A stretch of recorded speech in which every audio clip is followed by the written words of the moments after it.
Mau pressentimento. Trabalhar com enfermagem é trabalhar muito e receber pouco.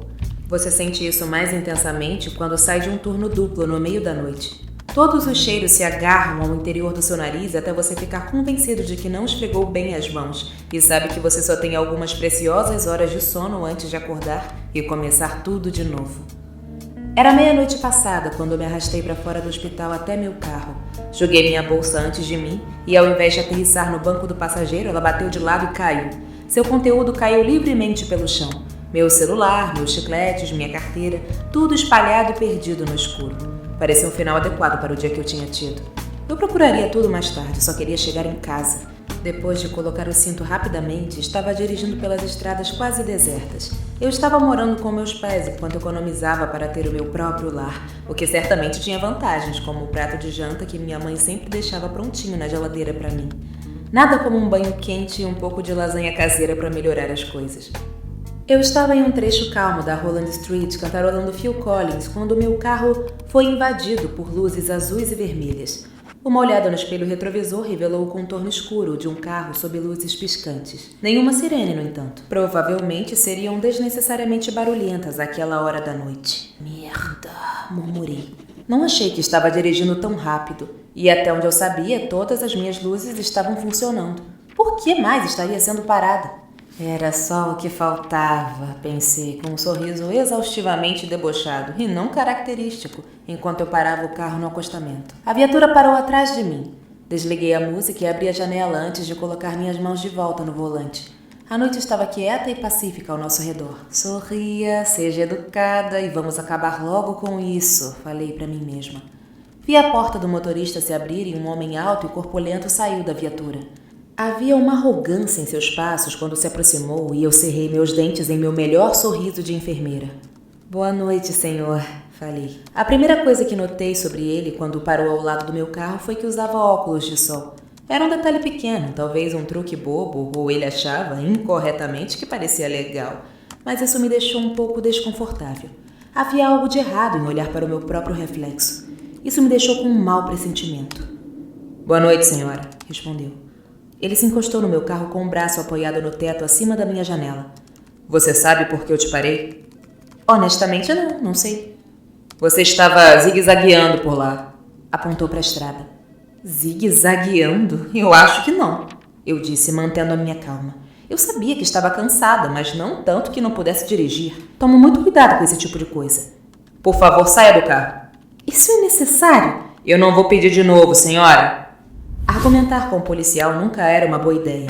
Comecei a direcionar a mão para a trava do meu cinto de segurança quando avistei minha carteira no chão. Ela tinha caído e minha licença estava sorrindo por trás de sua capa de plástico. Isso me fez hesitar.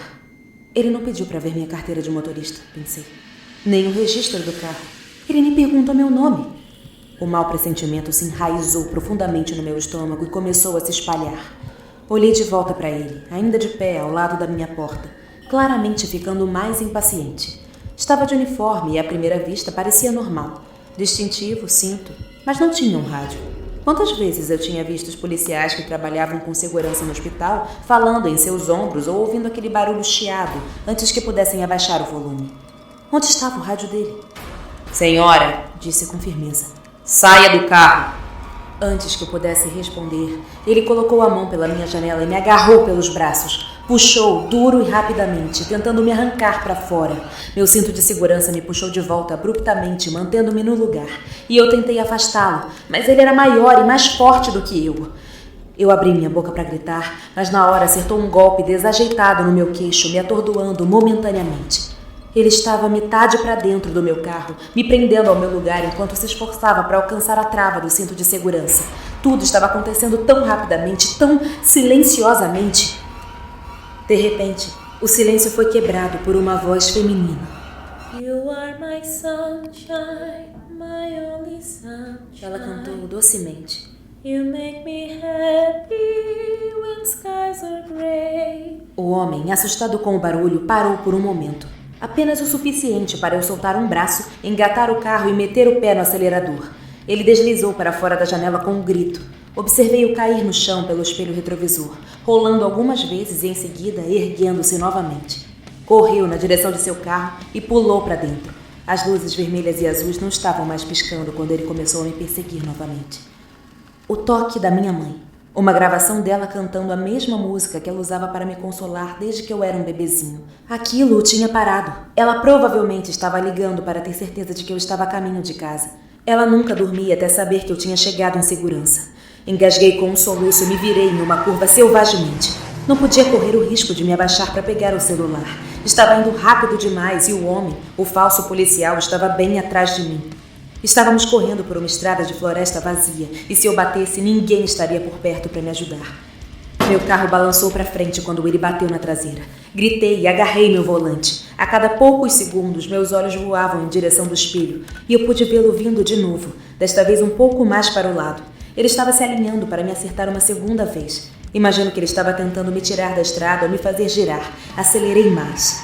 De algum lugar no chão, minha mãe começou a cantar novamente. You are my sunshine, my only sunshine.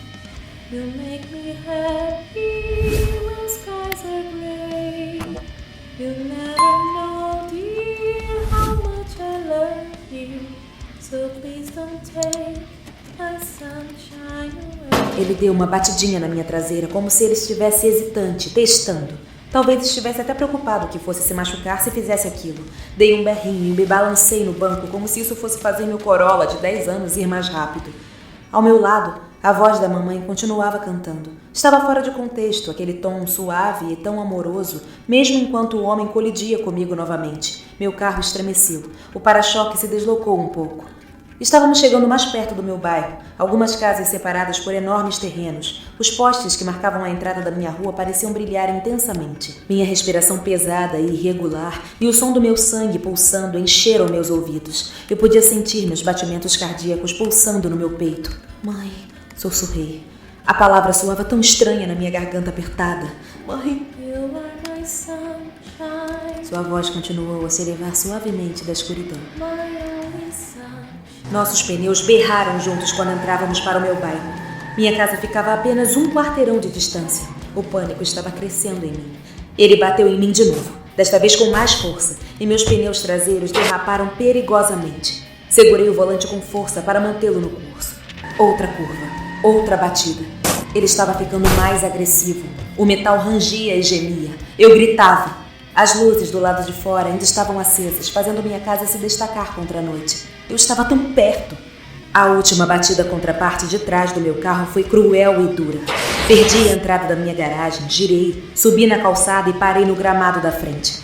O falso policial tinha conseguido ficar na estrada e deixou seu carro em ponto morto enquanto abria a porta violentamente e corria na minha direção. Tentei tirar o cinto loucamente antes que ele chegasse até mim. Don't take my sunshine away. A voz da minha mãe cantou suavemente do chão do carona, seguida pelo grito mais agudo e furioso que já ouvi na minha vida. O homem estava com uma mão na maçaneta da minha porta quando um celular voou direto na sua bochecha. Aquilo o pegou de surpresa. Minha mãe se jogou para cima dele logo em seguida, o jogou no chão. Ela estava fazendo sons que poderiam ter sido palavrões, mas soavam mais como rosnados, batendo com os punhos na cabeça e no rosto dele. Ela travou as unhas por uma das suas bochechas. Ele ficou atordoado por um momento, mas depois se recuperou e atirou-a para longe dele. Ela rolou 2 vezes na grama e eu gritei por ela. Entretanto, se estava ferida, não demonstrou. Ela estava de pé, atacando novamente quando ele ainda tentava se levantar. A essa altura, papai ouvira o barulho e saía pela porta da frente com um taco de beisebol e nosso chihuahua a seus pés, latindo loucamente. O homem empurrou mamãe para o chão novamente e correu de volta para o seu carro. Papai e nosso chihuahua o perseguindo. Ele acelerou pela rua antes de chegarem até ele. Ele conseguiu escapar naquela noite. Mamãe ficou com alguns roxos desagradáveis e um ombro deslocado, mas estava bem. Eu também, graças em grande parte ao seu primeiro telefonema, que fez com que meu sequestrador hesitasse tempo suficiente para eu escapar. Ela estava de pé na porta com o telefone olhando para mim, quando subi no gramado. Eu perguntei por que ela continuou ligando e ligando. Então ela segurou minha mão com força e balançou a cabeça. Eu só estava com um mau pressentimento, disse. Descobrimos pela polícia que 2 meninas tinham desaparecido antes de mim, ambas tarde da noite, ambas dirigindo por estradas desertas. Seus carros foram encontrados posteriormente abandonados. Agora sabiam o porquê. O cara, Mark Bishop, foi pego uma semana depois, quando foi forçado a ir a uma clínica de emergência por causa de uma série de arranhões infectados no seu rosto. Ele alegou que eram de seu gato, mas a descrição que minha mãe fizera dele e de suas características tinha sido divulgada nos noticiários e foi suficiente para o médico entrar em contato com as autoridades.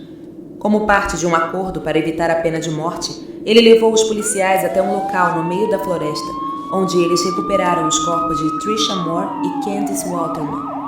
Ele foi condenado por fingir ser um policial, agressão com a intenção de cometer um crime, tentativa de sequestro e 2 acusações de homicídio em 1º grau. Eu sei que teriam sido 3 vítimas se mamãe não tivesse dado atenção ao seu mau pressentimento e feito de tudo para impedir um monstro de roubar o seu Sunshine.